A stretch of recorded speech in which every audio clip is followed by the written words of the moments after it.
અમુક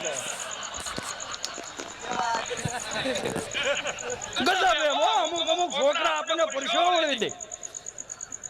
મહેસાણા અમારો પ્રોગ્રામ પતી ગયો કે 12 વર્ષનો છોકરો મારી પાસે આવ્યો. મને કહે તેજભાઈ મજા કરાવી. હા ભાઈ તારો ભાવ પ્રેમ કે 4 વાગ્યા સુધી તે મને સાંભળો ઘડીક તું દાદા આવ્યા કે ગાંડો છે. મેં કીધું આવી હું ખબર થઈ હું 4 વાગ્યા સુધી જગાડો તને. મને કે ભાઈ દીકરા દાદા પછી પૂછવા પડે. મને કે દીકરા ચલ્યા બહુ મજા કરાય છો ગામનો. મેં કીધું દાદા મારું ગામ ધારીની બાજુમાં કોઠાવાળું પીપરિયા જોજો ઉસ્તર. મને કહે ધારી તાલુકો. મેં કીધું હા. તો કે ધારી તું કોણ કોઠાવાળું પીપરિયા લાંબુ કેમ? હવે એનો ક્યાં તોડ કાઢવા જાવ? જેને તમારી અણીજ કાઢવી હોય એને તોડ ક્યાં કાઢવા જાવ મારુંથી? મને કહે ધારી તું કોણ કોઠાવાળું પીપરિયા લખવાનું લાંબુ નહીં પડતું. મેં કીધું પણ અમારા બાપ દાદા કઈ નતા ગયા કે ભાઈ કોઠાવાળું પીપરિયા લાંબુ પડે કોઠા કાઢીને પીપરિયા જ લખજો. મને કે નહીં તોય લાંબુ જ પડતું હોય ને. બાભાણી કાઢે. અમે કીધું અમે અમારા બાના ખોળામાં દૂધની તાણીઓ પીને મોટા થયા.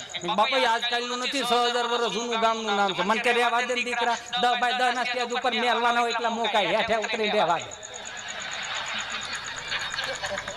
મેં કીધું ના ના હું તમને એનો દાખલો બતાવું એનો પ્રૂફ બતાવ. મને કે ચો રીતે મહાભારતના યુગમાં અર્જુનનો છોકરો કોણ તો કલ્યા ભીમન્યુ. મેં કે ભીમન્યુ એના માના પેટમાં તો કેટલા કોઠા આંબલા કલ્યા હાથ. મેં તો રણભૂમિ મેં કેટલા જીતો કલ્યા 1 6. મેં કલ્યા ઘટો ઈ ક્યાં કલ્યા યા નહીં કે ભાઈ મેં અમારા ગામમાં હતો ત્યાંથી કોઠાવાળું પીપરિયા પડ્યું. મેં કીધું આવી ખોટી અણિયું નહીં કાઢો એમ. અને એની મજા છે ને ભાઈ 2-5 વાત રજૂ કરીને મારે ફરીથી બેનને બરોબર ને કેવી મજા આવે છે. નકર એક દાદા એક દુકાને ગયા હેંજા 2-3 વાત હું કહી દઉં. દુકાને ગયા ને એટલે ઓલો દુકાન વાળો શટર ખોલે ખંજવારી કાઢીને સરસ મજાના દીવાબત્તી કરે. દાદા ને આવીને કે રામ રામ ભાઈ કે બોલો દાદા ગાયનું ઘી રાખો છો કે બાપા મારે હાર્ડવેર ની દુકાન નળ ફુવારા ને વાયસર મળે ગાયનું ઘી ન મળે કે તઈ હું બોલ્યા મારા તમામ વસ્તુ મળશે ઉતાર ને એમ કરીને દે.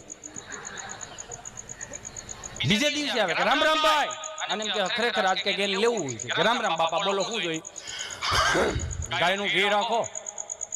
બાપા મારે હાર્ડવેર ની દુકાન છે નળ ફુવારા ને વાયસર મળે ગાયનું ઘી ન મળે. આ છેલ્લા 7 દિવસથી આવીને તમે મારી બોણી બગાડો છો. અને જો હવે આવે તો બંદૂકે દઈ દે. પણ ન હોય ના પડે ને એમાં બધું હું કામ વૈશમાં લાય વીએ ગયા. 8મે દિવસે દાદા નો ગયા 9મા દિવસે દાદા પાછા ગયા. રામ રામ ભાઈ અને એમ કે કદાચ સુધારો આવી ગયો છે કે રામ રામ બાપા બોલો બોલો હું જોઈ બંદૂક રાખો તો બાપા મારે તો હાર્ડવેર ની દુકાન નળ ફુવારા ને વાયસર મળે બંદૂક થોડી હોય. બંદૂક નથી રાખતો મારો દીકરો કે નહીં બંદૂક નથી હો આપણી પાસે નથી ને કે નહીં તો 1 કિલો ગાયનું ઘી જોખી દે.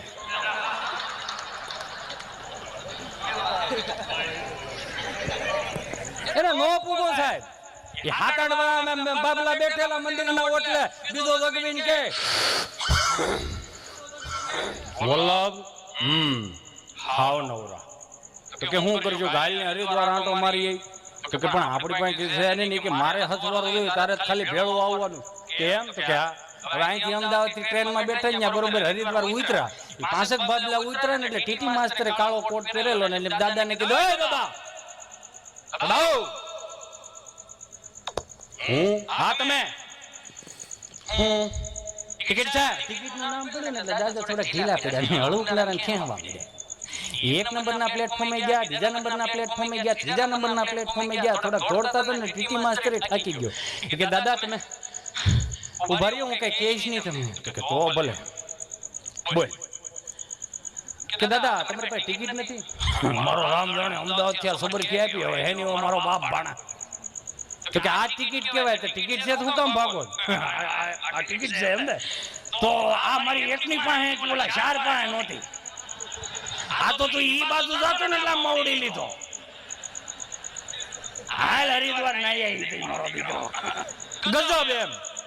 નગર એક દાદા ફ્રૂટની લારીએ ગયા ને આજે કે ભાઈ આ સફરજન નો શું ભાવ તો કે હોના 1.5 કિલો જોઈક મારો દીકરો 5 કિલો સફરજન જોઈક લાવો દાદા ઠેલી નથી ઠેલી તો કદું ની બંધ થઈ ગઈ તો આને શું કરવાનું એક નું પડી કુવાય એક નું પડી કોળ્યું 5 કિલો સફરજન નું એ 5 કિલો સફરજન ના હવા કિલો 1.5 કિલો સફરજન હતા એ આમ 5 કિલો સફરજન માં કલાક કરી ગયા આમ તમને કામ હારું પડી ગવાળી ઓલો ઠાકી ગયો પાણી પીધું પછી કે જાફળ નો હું ભાવ દાદા કે તો કે 40 કિલો તો કે જોઈક મારો દીકરો 5 કિલો તો કે આની પડી ચાલવાય પણ બાપા કઈ આમ રીત ગરાક ગમી માં ગઈ મારો દીકરો આમ લે ફટાફટ લે જો તડકો થઈ ગયો 5 કિલો સફરજન ને 5 કિલો જાફળ ના પડીકા વેળવા દાદાજી નજર હળવું જ્ઞારાની રાવણા માથે ગઈ હાન ઓલા સાબડું લીધો છોકરો હાટું રાખ્યા આમાં હા પાડત મારે હું સવાર કરવાની આમાં ગજબ એમ એની પાસે કોઠા ઉડે જ એવી બસમાં બેઠા કંડક્ટરે પૂછ્યું દાદા ટિકિટ છે કોઠોય નહીં પડતો હા યાર હાલે લે ટિકિટ કંડક્ટર કહી કે બાપા આ તો 2 દી જૂની છે તારી બસ ક્યાં રોજ નવી હાલે કોઈ ભાઠા જ પકડાય છો ભાઈ ગજબ એમ અમુક વસ્તુ તમે આમ જોવો ને તો છોકરાઓમાંથી તમને નિખાલસતા મળી જતી હોય આને આવી જાય નકર એક છોકરો આમથી આવ્યો એટલે સાહેબે પૂછ્યું બેટા લેસન લઈને આવ્યો પણ એમાં રોસો હું ઘરે લાઈટ નહોતી ઘરે લાઈટ નહોતી તો મીણબત્તી થી દીવાથી લેસન થાય ને મીણબત્તી હતું દીવો હતો માચીસ નહોતું તો કે તમારું આવડું મોટું ઘર ને માચીસ ન મળે કે માચીસ હતું સાહેબ મંદિરમાં પડ્યું તો કે ત્યાંથી લઈ લેવાય ને નાયો નહોતો મારી બાએ ના પાડી મને કે ત્યાં ન હટતો તો કે પણ નાયો કેમ નહોતો કે ટાંકામાં પાણી નહોતું તો કે ટાંકામાં પાણી કેમ નહોતું મોટર ચાલુ નહોતી તો મોટર ચાલુ કેમ નહોતું હું તડકાની અણીઓ કાઢો કહું છું ઘરે હેલા લાઈટ નહોતી પણ એક વાત રજૂ કરીને આપણે જે આ ગભાને બેહાર્યો આગળ ઈ ઘેરે ગયો હા ગભાને બેહાર્યો તો ને